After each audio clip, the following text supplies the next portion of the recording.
అసలు వాడు scam design చేసేటప్పుడు, ఫ్రాడ్ డిజైన్ చేసేటప్పుడు వాడు దాన్ని ఎలా డిజైన్ చేస్తాడు? అసలు ఈ డిజైన్లో ఉన్న స్టేజెస్, స్టెప్స్ ఏమైనా ఎక్స్ప్లెయిన్ చేయగల ఆ డైరెక్షన్లో మీరు? Then you are forcing me to talk about the psychology of the victim. Okay, so ఎలా విక్టిమ్స్ సైకాలజీ ఎలా ఉంటుంది అక్కడ స్టార్ట్ అవుతుంది. ఒక నా ఆడియన్స్ ఎవరు? ఓకే, సో ఇందాక మనం ఫస్ట్ సింపుల్ నైజీరియన్ స్కామ్ చూసుకున్నాం.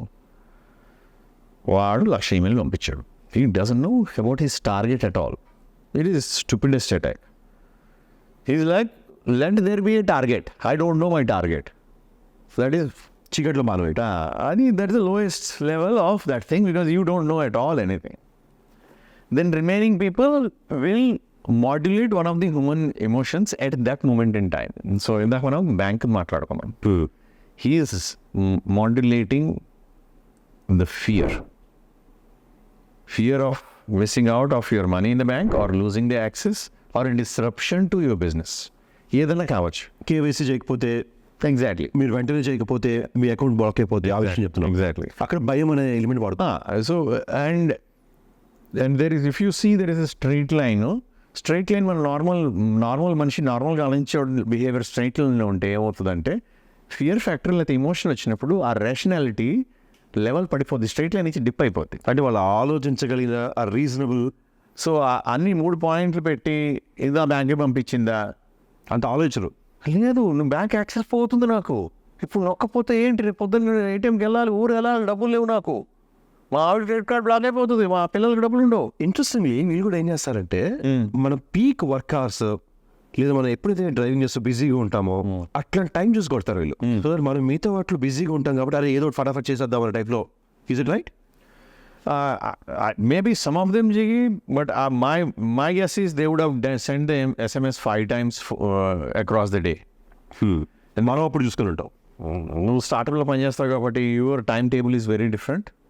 It may have hit your email box at that time or you thought or you opened.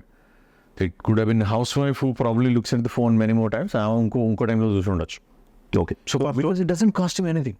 So that's fear of missing out. That's the first one. Then this is more popular. Overconfidence. So భయం కదా ఇక్కడ. నాకు అంతా తెలుసు, I know my internet banking. I know everything. నేను తోపు అవన్నీ నాకేం కాదు. So they drag you into that, use that overconfidence as an emotion. Then personally I have seen internet banking pages. It took me 5 minutes to recognize that website is a fake. It's so perfect, bit perfect. అంటే we're talking about cases where elder people లేదు చిన్నపిల్లలు ఇలాంటి వాళ్ళు కాకుండా corporate very well educated అంతా తెలిసిన వాళ్ళు కూడా Potentially probably working in cyber security for all you care. అలాంటి వాళ్ళు కూడా. Oh, it is so perfected. It is because if you see everything on the website is so perfect, URL is anta perfect unte, they are really mastered and they are addressing a different segment and they probably have done so much homework. ఇట్లాంటి వాళ్ళ కోసం చేసి ఇట్లాంటివి చేస్తారు. So number 2 is over confidence. What is number 3? Authority. Okay. Authority, this has happened to a company I have known. I am the CFO of the company. Okay. You are the controller. రేపు పొద్దున కల్లా ఈ vendor payment అర్జెంట్గా అయితే goods అయిపోతే I'm ordering you to do it. And in a typical tone, that exact CFO would be generally communicating with the employee. This is again spear phishing, you know both parties reasonably well enough and you engineer the attack and the mail goes. వామో మా boss Saturday evening Friday evening చేసాడు, ఇప్పుడు పంపించకపోతే వాడు పొద్దున్న తిట్లు పడితే there you have other emotions. But నువ్వు ఇంతకుముందు నాకు చెప్పింది హౌస్ వైఫ్ సిచ్యువేషన్లో ఈ 3 కాదు. ఇట్ ఈస్ గ్రీడ్, అత్యాస, ఆల్మోస్ట్ బోర్డరింగ్ దురాస. And first thing we all need to remember in life is ఎక్కడ ఫ్రీ లంచ్ ఉండదు, డబ్బులు ఊరికే రావు. మన చెట్ల మీద తప్పకుండా కాయవు. నేను చాలా చెట్లు చాలా అడవులు తిరిగాను జీవితం. ఎక్కడ దొరకలేదు డబ్బులు. Not till date. అన్ని స్పీషీస్ చూశాను, ఎక్కడ నాకు దొరకలేదు. ఇఫ్ మన సైబర్ సెక్యూరిటీ మీద ఎడ్యుకేషను కార్పొరేట్లో ఇస్తాము, ఆ ఎడ్యుకేషన్లో ఒక 10% మన ప్రజానికానికి నార్మల్ ప్రజలకి ఇవ్వగలిగితే ఇంటర్నెట్ యాక్సెస్ ఇచ్చే మనిషికి we do magic. And I tell you why. And this is very basic mistake we use to do in internet 1.0. ఏదన్నా ఒక ప్రాసెస్ సిస్టమ్, ఇంకా తెలుగులోకి వస్తే ఒక ఇల్లు ఉంది, ఇల్లుకి 3 డోర్లు ఉన్నాయి. ఆ ఇల్లు పల్లెటూరులో ఉంది. ఊర్లో వాళ్ళందరికీ తెలుసు, ఊర్లో వాళ్ళందరూ మంచోళ్ళు, 100 మందే ఉంటారు, అంతా మంచిగా ఉంటారు, సామరస్యంగా ఉంటారు. కానీ ఆ ఇల్లు నువ్వు తీసుకొచ్చి హైవే మధ్య జంక్షన్లో పెట్టావు.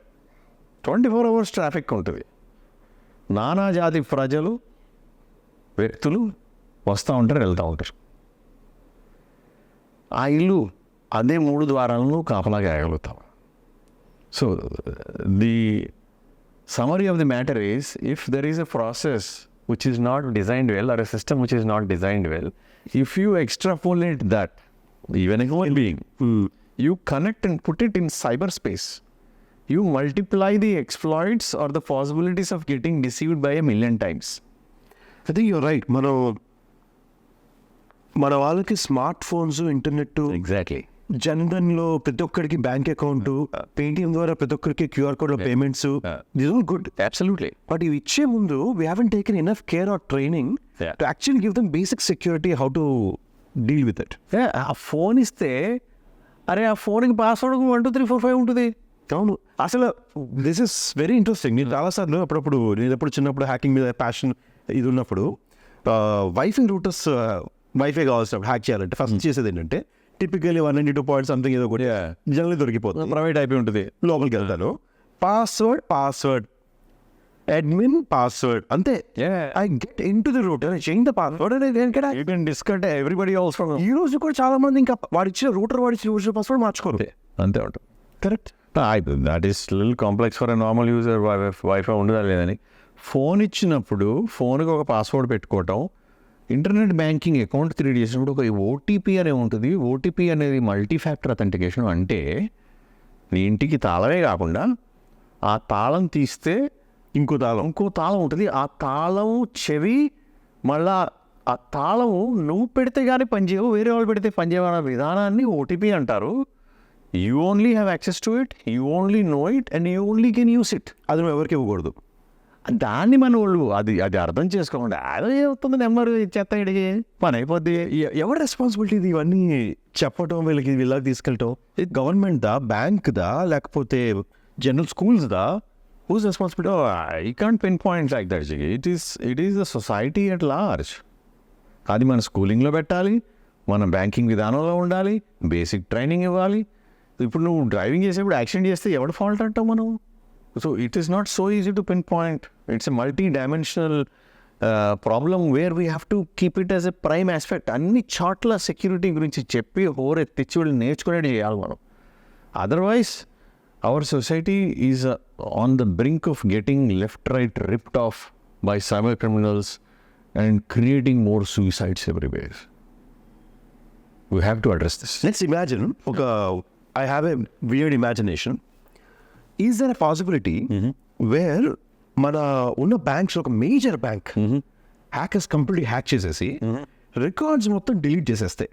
ఇప్పుడు మనం ఇంతకుముందు అంటే బ్యాంకులో బుక్లు ఉండే, పాస్బుక్లు ఉండే. నేను పాస్బుక్ ప్రింట్ చేయించి ఎప్పుడు చేసినా కూడా తెలియదు నాకు. ఇది కనుక ఒకవేళ జరిగే అవకాశం ఉండి జరిగితే, ఆ రోజు అసలు ఈ డబ్బులు ఎవరివి, ఏంటి, ఎంత ఉన్నాయి, ఏంటి, అసలు ఏమవుతప్పుడు? That is a very doomsday kind of situation. అసలు అయ్యే ఛాన్స్ ఉంటుంది ఇలాంటిది? I hope not. At least 0.0001% chance ఉంటుందా?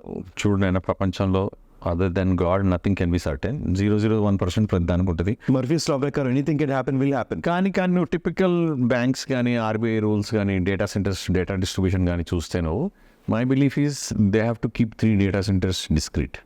నాకు కరెక్ట్ నెంబర్ తెలియదు, 2 3.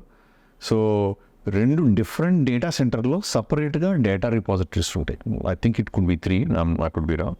ఇవన్నీ private data centres. Even if the cloud also there separate. So there are redundancies, systems ఉన్నాయి. So from a regulating perspective, RBI does pretty good job vis-a-vis lots of other regulators in the world, and they are very prescriptive from a cyber security perspective, the level a regulator can do.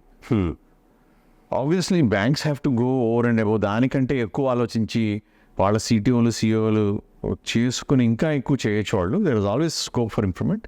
But my belief is from a cyber security perspective, the posture could be reasonably decent from the country. It is not gory as you are saying it could happen. Well, nothing is guaranteed in the world. But I'm fairly confident they're decent from a redundancy perspective or a BCP perspective. Nice.